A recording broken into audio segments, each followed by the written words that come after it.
And so now we end up in this really lovely Japanese garden. Unfortunately, we now have to go and completely ruin it by splattering it with lots and lots of blood and fluids. These guys just aren't going to catch a break, really.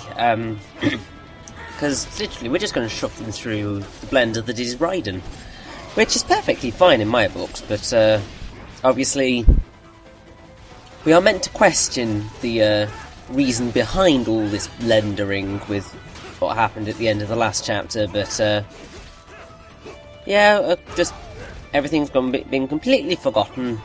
We're just going to continue with the blender act. Now, this is a really kind of clever way of implementing the Japanese architectural style by having it as like an indoor garden. It is ever so slightly a wee bit forced into how things work, because the likelihood of there being something of this size inside a building is questionable, to say the least. But considering this is really not focused too much on being realistic, it's not really a problem.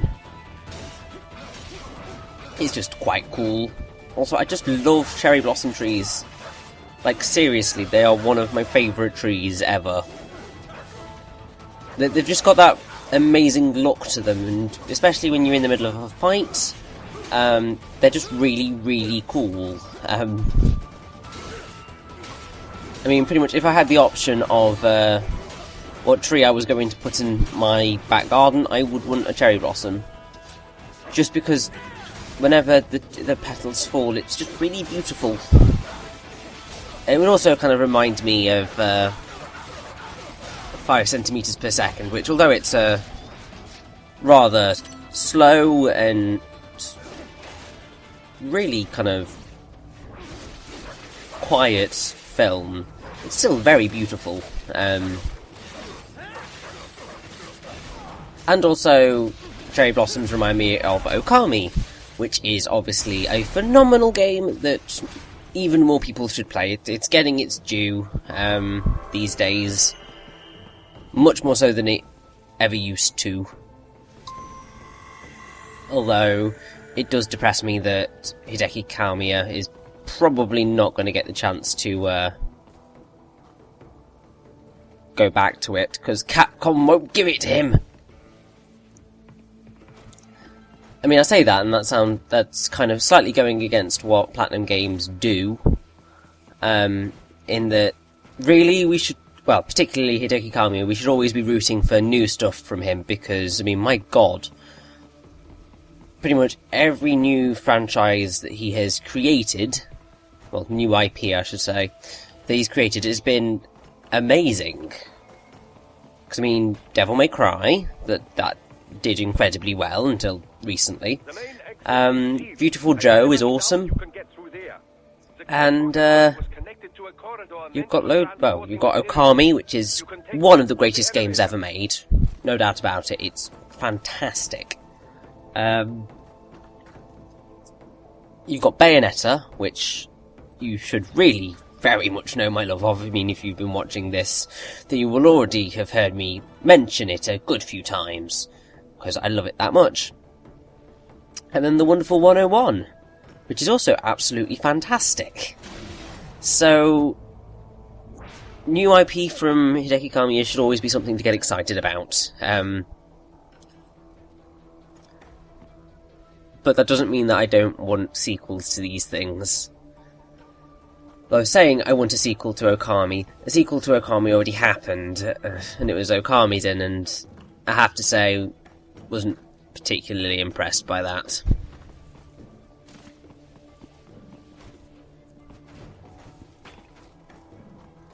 Now, I'm attempting to have a really nice stealth section here. And obviously it's going reasonably well to start with, but this is a stealth section that's incredibly easy to screw up. And once you've screwed it up, then you have to just kind of go back around and do stuff. I'm not really quite sure about the enemy that is on top of the main pagoda roof, because they're just there. But yeah, basically once you've caught the attention of the guards, you're gonna have to fight a good few mastiffs in a very, very cramped space. So launching the Ripper mode is probably a good idea. Although don't do what I just did and get caught by their attacks, because that's not going to help you in the slightest. Also, that's Ripper mode doing its excellent thing of cutting off those left hands for you without you having to bother. It's a very useful skill, and to be perfectly honest, if you want an easy way of getting everything, that's your ticket.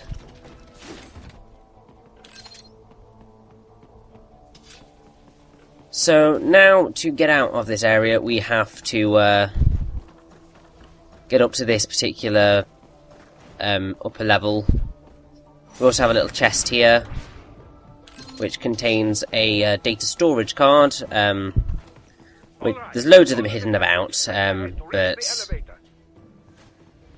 I'm not collecting most of them because they're just extras that I've already collected most of them in my first run of the game, and I'll show you them later.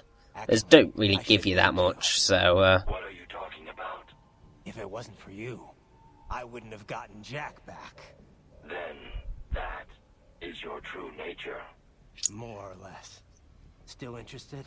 well, I find no reason to alter my objectives. it's not really your true nature, because, I mean, Emotional urges. you're kind of being yourself right now, Number in the billions. It is impossible. so even if Cannot save every human being in the world. it's a difficult You thing. cannot save every street child. After extended observation, I have come to a conclusion. Right. Your actions are rooted in affinity for those from similar circumstances as yours. Guess so. Not much of a superhero after all, huh? Well, Your emotional status. there are lots of superheroes who do this sort of stuff, so Well, if that's it's not really that surprising. I'm glad to have you along. Roger. You can reach the server room via the freight elevator just ahead. Rightio, Doctor. And now we are gonna head into a slightly questionable thing. So because I decided, no, I'm not gonna go for the stealth, I'm just going to attack like a madman. That's why. It's how this game is meant to be played. It really is. And I really do love that move. There's a move that's remarkably similar to it in Lollipop Chainsaw, which is a very, very, very useful move to get. Because it gets rid of a lot of the zombies in Lollipop Chainsaw. And here it's quite useful as well. So, now, if you wanted to get a better weapon than the pole arm, your best bet is the weapon you can get after the end of this chapter, because it's really powerful. Also, here is our Endurance Plus box. So that's nice of them to have it there. And now we get to fight on an elevator. Of course, there always has to be an elevator fight in a beat-em-up.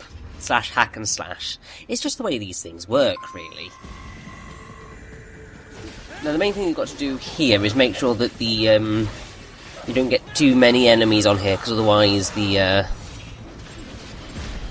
lift will slow down, and you don't want it to slow down, you want it to be going quite quickly. It's going to be much more of a issue a little bit later on in the fight, but you're still going to want to make sure that you are on the ball here.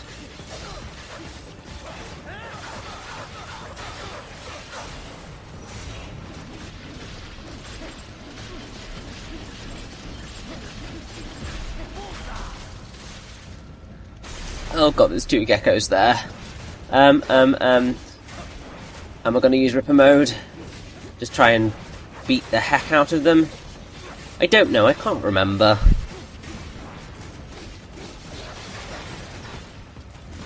Thankfully the other gecko isn't really doing a whole lot to cause me any grief, so that's helpful.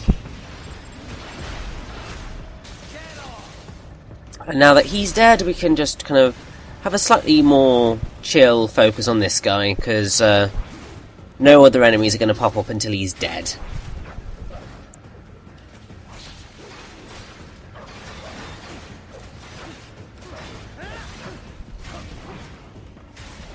However, if I recall correctly, things are about to get a little bit dicey for Raiden here.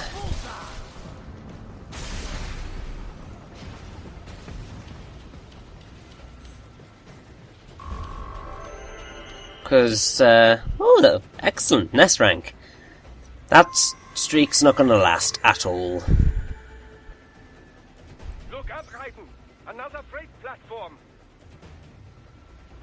So there's another platform coming up, and we need to get onto it. But there are enemies trying to kill us still.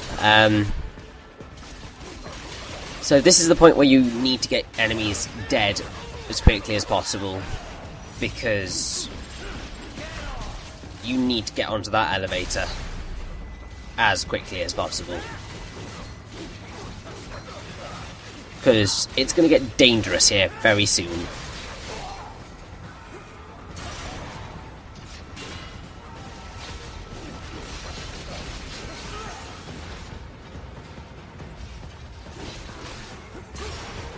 Now, the one thing I will say is that things are going to get slightly more interesting after this particular series of fights, if only because we're going to be in mostly boss territory for the rest of the game after this. And therefore that means I have a little bit more to talk about, because I am running out of things to say. I love Rising, it's a great game, but it doesn't inspire me with as much exhilaration as a lot of other games on the market.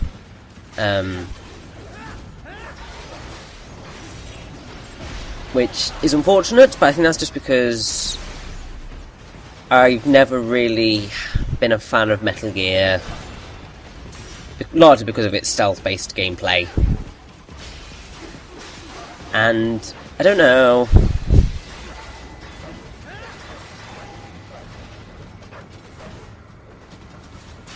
I guess I just prefer some of Platinum's other works, really.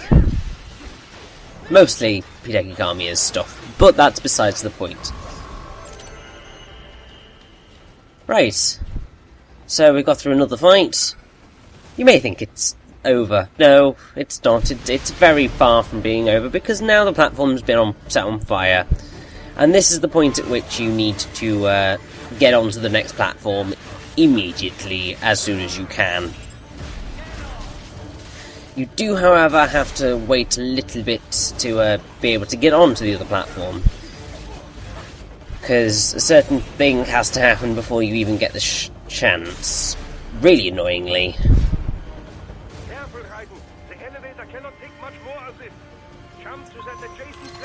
Well, I will, when I get the chance.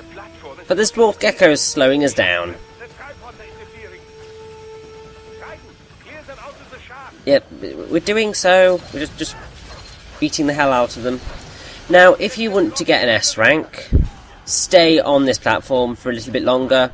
If, however, you do not care about that, run off it. And, because you have a very limited amount of time on that platform before you completely lose and get a game over. Security from the top floor to the freight elevators. You pass to the server room leads right through them. And now we have more fighting. Don't you just love it when this happens? Oh, and look, flying enemies, even better. This is making my day, it really is.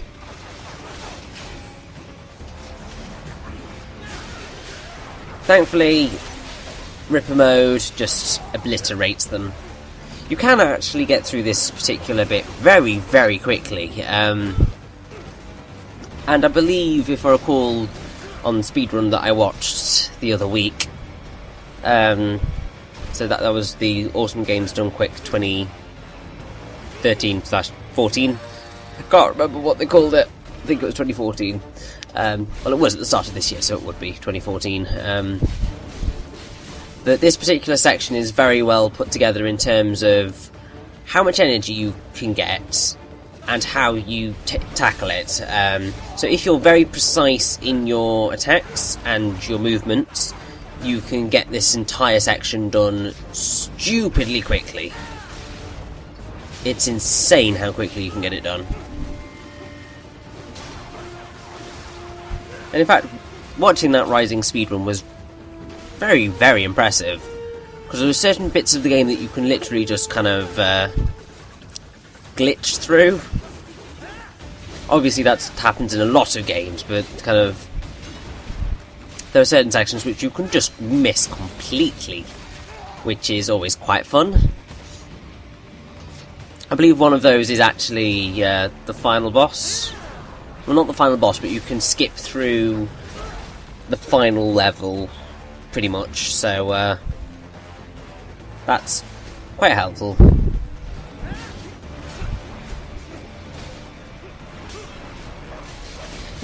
Now, one thing that you may or may not have realised is that throughout quite a lot of the songs in this game, there is a particular melody which is basically Raiden's leitmotif for the game. It's that do do do do do do do. It's that one. And that appears a lot. Like, seriously, it really does. And I'm quite happy that it's there, because I love leitmotifs. You heard me go on and on and on about them, especially in Tales of Symphonia and so on and so forth. They would also need a server to feed them the VR data, but in terms of structure, it's really more brain storage and maintenance than a server room. Oh dear. But no doubt it makes a convenient euphemism for what they are really doing there. Yeah, like how CIA agents refer to where they work as the company. Indeed. Something like that would never arouse the suspicions of rank-and-file staff who may hear it.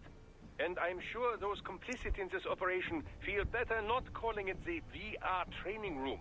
Yeah, it's really creepy what they're doing. Like, seriously. It's truly fascinating how the human brain works. So this whatever room, that's where Sundowner's waiting, right? I would assume so, yes. I wish he'd just get on with it. He didn't seem the type to run and hide. Oh, he's just kind of leading us into his trap, and he just wants to make us look like a fool, really, and toying with us. That's exactly what he's doing. What's going to happen once I finally catch up with him? Indeed, we are going to rip him to shreds. But before we can fight Sundowner, we have one room to go through. A room that is going to be slightly annoying if you don't like bosses. No, a spare body if I had to get slightly controlled by an AI. So, yeah. We have to fight a body double of Mistral. And if you hadn't guessed, it's not just Mistral that you have to fight a body double of, you also have to fight a body double of Monsoon. Because that's always fun. Now, this is about the extent to which this game has a boss rush in it. You don't have to fight a lot, because there are only the two of them, but it's still quite cool. And it does mean that we get to hear the amazing thing of Stranger I Remain, although without lyrics, which is depressing. I really do like Stranger I Remain, probably more than a lot of the other songs in the game, really. Apart from, obviously, Rules of Nature and the final boss theme and so on and so forth. And I think it boils down to, it's a great song, it's catchy, and also Mistral's fight is just really cool. I really like fighting Mistral. It's just one of those bosses, really. Although it's really horrible to see them make use of Mistral like this. Because, I mean, seriously, who would really like to have their body reused constantly for nefarious purposes whilst after you've died? I mean, that's basically what happens to Medusa in Kid Icarus Uprising, essentially. Which is very depressing.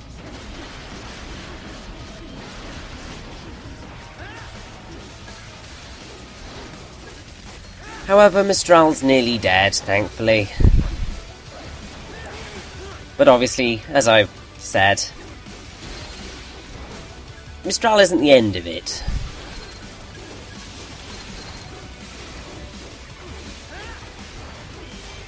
And what's even funnier is that the game decides it's going to try and trick you out.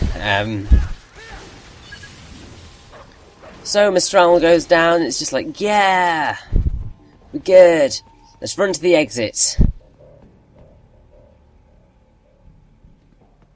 And, then in comes Body Double Monsoon. Well, if you say I controlled, it should pose no problem for you, yes? It's very true, but he was a pain the first time. And this time is really no different, it's just that the fight is a lot shorter because he goes down a lot quicker. But he still does the same annoying rubbish of, I'm over here, can't hit me, da da da da da da da da. And, oh, it's so annoying. It's like, come on, Monsoon, stop it. Just let me hit you, damn you. At least Sundowner's gonna blummin' sit there and take it like a man. Well, sit there and take it like a cyborg, I should say. Because I don't think anybody would be able to take as much pain as these guys suffer through going through Raiden's blender. You'd have to be a cyborg to deal with it.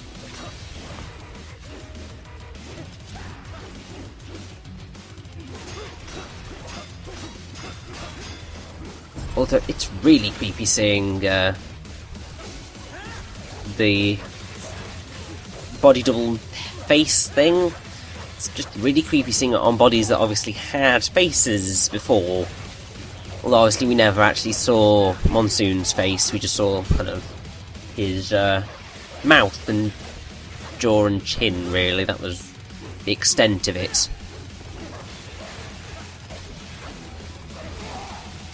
Oi! What do you think you're doing, Monsoon? Just calm down.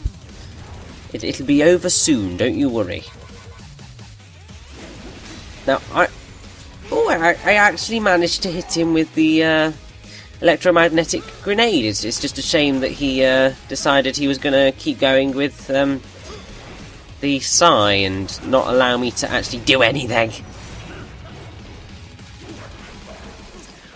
I just really suck at fighting Monsoon. Not as bad as I'm going to suck fighting Sundowner, as you will see.